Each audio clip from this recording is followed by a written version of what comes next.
So வந்து நான் ஒரு ஸ்டோரி போட்டிருந்தேன். எல்லோரும் நான் பார்வதி கம்முடுதுன்னு சப்போர்ட் பண்ணுறீங்க அப்படின்னு நான் சொல்கிறீங்க. நான் யாரையும் சப்போர்ட் பண்ணல.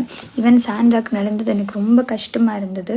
பட் எனக்கு என்னென்னா, இன்றைக்கி பார்வதி கம்முடுதன் இப்படி நடந்துக்கிறாங்க, கமருதீன் தப்பாக பேசுகிறாரு, பார்வதி வந்து பேடாக பேசுகிறாங்க, சாண்ட்ரா வந்து லைக் கொஞ்சம் வேர்ட்ஸ் எல்லாம் விட்டாங்க அப்படின்னா, இந்த வார்த்தைகளெல்லாம் இந்த வீட்டில் பேசக்கூடாதுன்ட்டு இந்த கண்டெஸ்டன்ஸ் எக்ஸ் கண்டெஸ்டன்ஸ் எல்லோரும் ரொம்ப லாங் பேக்கே ஸ்ட்ராங்காக நின்றுருந்தாங்கன்னா, இன்றைக்கி பார்வதிக்கோ கமருதீனுக்கோ ஒரு தைரியம் வந்திருக்காது. ஒருத்தவங்களை இப்படி தள்ளி விட்டுட்டு சில்ல நம்ம இந்த வீட்டுக்குள்ளே உட்காந்துக்கலாம் அப்படின்ட்டு வந்திருக்காது. ஆனால் இதெல்லாம் நார்மல் தான், இதெல்லாம் கேம் தான் அப்படின்னு நார்மலைஸ் பண்ணது எவிக்டான எக்ஸ் கண்டெஸ்டன்ஸும் இன்க்ளூடிங் நான், வீட்டில் இருக்கிற எல்லாருமே வந்து ஒரு மாஸ்க் டாஸ்க்கு செகண்ட் டாஸ்க்லேருந்து கடைசி எக்ஸ் கண்டெஸ்டன்ஸும் இன்க்ளூடிங் நான், வீட்டில் இருக்கிற எல்லாருமே வந்து ஒரு மாஸ்க் செகண்ட் டாஸ்க்லேருந்து கடைசி இப்போ விளையாடுற டாஸ்க் வரைக்கும்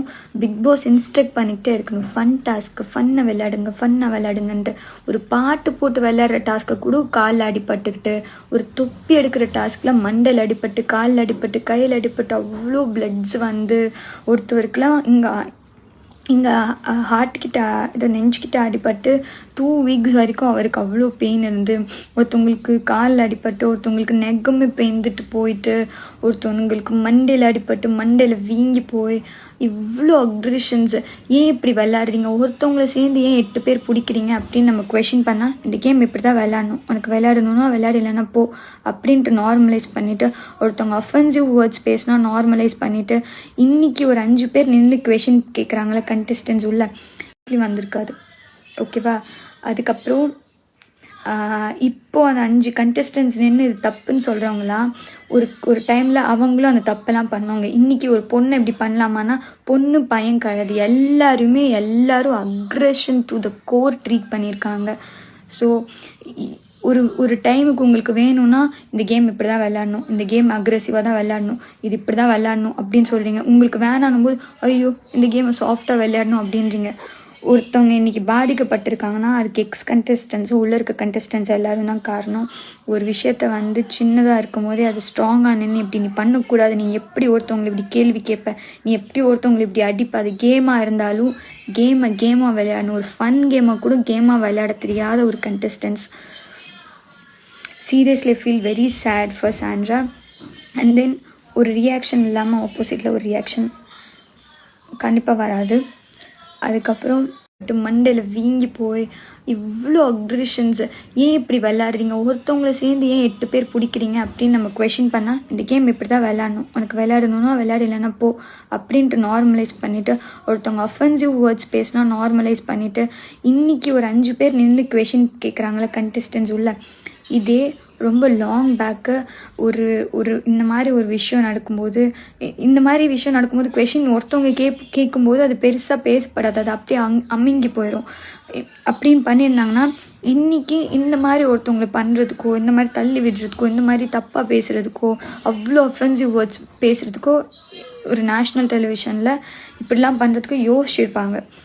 இது ரொம்ப சின்ன ஒரு விஷயம், ஸ்டார்ட் ஆகும்போதே இது இப்படி கிடையாதுன்னு ஒரு 10 பேர் நின்று அந்த ஒரு ஆளுக்கு அகென்ஸ்டாக நின்று பேசியிருந்தாங்கன்னா, இன்றைக்கி பார்வதிக்கும் கமருதனுக்கும் இவ்வளோ தைரியம் வந்திருக்குமா, இது பண்ணிட்டு நம்ம சில்ல இருக்கலாம் அப்படின்னு சொல்லிட்டு, விஷயத்த வந்து சின்னதாக இருக்கும் போதே அது ஸ்ட்ராங்காக நின்று இப்படி நீ பண்ணக்கூடாது, நீ எப்படி ஒருத்தவங்களை இப்படி கேள்வி கேட்ப, நீ எப்படி ஒருத்தவங்களை இப்படி அடிப்ப, அது கேமாக இருந்தாலும் கேமாக விளையாடணும். ஒரு ஃபன் கேமை கூட கேமாக விளையாட தெரியாத ஒரு contestants. Seriously feel very sad for Sandra. And then ஒரு ரியாக்ஷன் இல்லாமல் ஆப்போசிட்டில் ஒரு ரியாக்ஷன் கண்டிப்பாக வராது. அதுக்கப்புறம் உள்ளே இருக்கிறவங்களாம் இப்போ எடுத்த டிசிஷன்ஸ் ரொம்ப லாங் பேக்கே ஸ்ட்ராங்காக எடுத்திருந்தாங்களா, அது யார் சண்டை போட்டாலும், யாரை தப்பாக பேசியிருந்தாலும், யாரை அடிச்சிருந்தாலும், யாரை ஃபிசிக்கலாக அட்டாக் பண்ணியிருந்தாலும் யாரையுமே இனிஷியலாக பெருசாக கொஷின் ஸ்ட்ராங்காக கேட்டதும் இல்லை. கேம்னா இப்படி தான் விளையாடணும் அப்படின்னு தான் சொல்லியிருக்காங்க. அப்படியே கேட்டாலும் நான் அப்பயே ஏதாவது கேட்டால் கூட என்னையெல்லாம் ஒரு புலபூச்சி மாதிரி கூட என்னை இது பண்ண மாட்டாங்க. அப்படியே என்ன நீ வந்து ஃபிசிக்கலாக ஸ்ட்ராங் கிடையாது, நீ எங்கள் கூடலாம் வந்து போட்டி போடுற அளவுக்குலாம் you are not in our category, அப்படி தான் என்னை ட்ரீட் பண்ணியிருக்கேன். என்ன நீ வந்து ஃபிசிக்கலாக ஸ்ட்ராங் கிடையாது, நீ எங்கள் கூடலாம் வந்து போட்டி போடுற அளவுக்குலாம் you are not in our category, அப்படி தான் என்னை ட்ரீட் பண்ணியிருக்காங்க. So if you normalise something இந்த மாதிரி தான் வந்து எண்ட் ஆகும். ஸோ ஒரு விஷயம் சின்னதாக இருக்கும்போது நடக்கும்போதே அதை வந்து ஸ்ட்ராங்காக கட் டவுன் பண்ணிங்கன்னா இன்றைக்கி ஒருத்தவங்களுக்கு ஒரு இவ்வளோ தைரியம் வராது. இப்படி ஒருத்தவங்களை இப்படி தள்ளி விடணும், இப்படி அவங்கள பேசணும், அவங்கள எங்கெங்கே ஹர்ட் பண்ணால் அவங்களுக்கு வந்து எமோஷ்னலாக ஹர்ட் ஆகும், அவங்கள எப்படி வந்து அவங்களுடைய மென்டல் ஹெல்த்தை வந்து எஃபெக்ட் பண்ணணும் அப்படின்ட்டுலாம். It's a game guys. ஒரு வாரம் தான் இருக்குது. இப்படிலாம்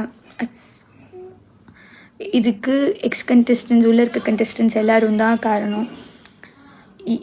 உள்ளே இருக்கிற எல்லோரும் தப்பு பண்ணியிருக்காங்க. எல்லோரும் ஹியூமன்ஸ் தான், எல்லோரும் தப்பு பண்ணுறது ஓகே தான்.